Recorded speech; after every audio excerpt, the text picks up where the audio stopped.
Is it all made up? We have a little special guest. Our little one wasn't able to go down to bed like normal today, so she wanted to join us. But, so is it all made up? This is kind of an interesting question. Have you ever heard the analogy of maps?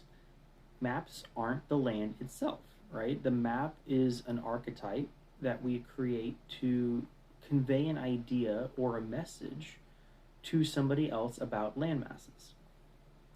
So, like most things, including words, language, they're all ideas, concepts that are trying to describe something else. In other words, it's all made up. So here's the question. If it's all made up, let's assume that it's wrong so that we can get to a better, higher truth. Memories are very similar. If it's all made up, including memories, let's assume that we can make it better. So, for example, if we had a negative childhood, for example, or a traumatic event in our lives, or something that is negatively impacting us, it is beneficial to say that this is our interpretation of how the events happened, not actual reality. Because let's be honest, there are millions of stimuli coming to us through our eyes, ears, senses like taste, touch, smell, and our subconscious is interpreting all of these. And however we have our subconscious tuned, we're going to get different stimuli pushed up towards the top. So let's say if we're fear-oriented, we're going to get a lot of things that support fear.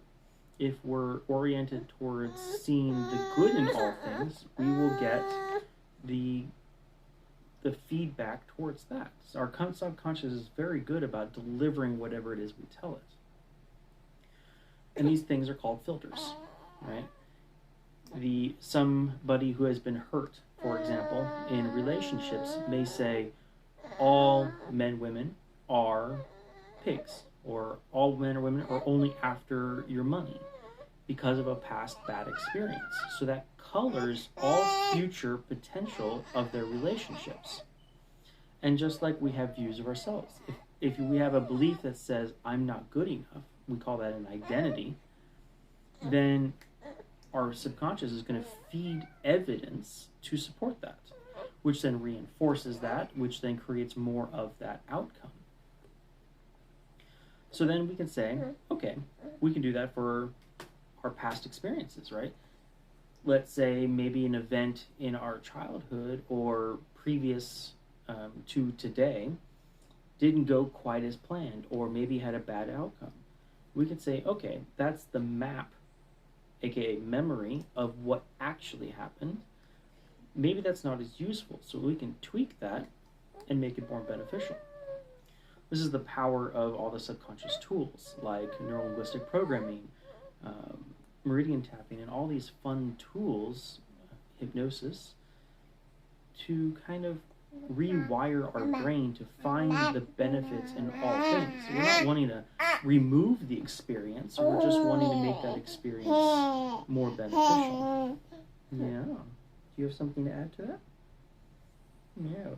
We actually meditate with them on a daily basis to kind of get them not only in the habit, but to kind of pre-frame their attitudes around it. Because like meditation, for example, can bring us closer to the present moment so we can enjoy it more rather than reflecting on the future or past to color that moment differently. So we kind of lump that into the category of mindfulness. So I posed a question to you. Is the past events, quote unquote, capital T, true? And the answer that science has given us is no. Every time we access a memory, we put it back into memory a little bit different, because our emotional state at the time of accessing that memory colors it a little bit. Have you ever heard of a fish story?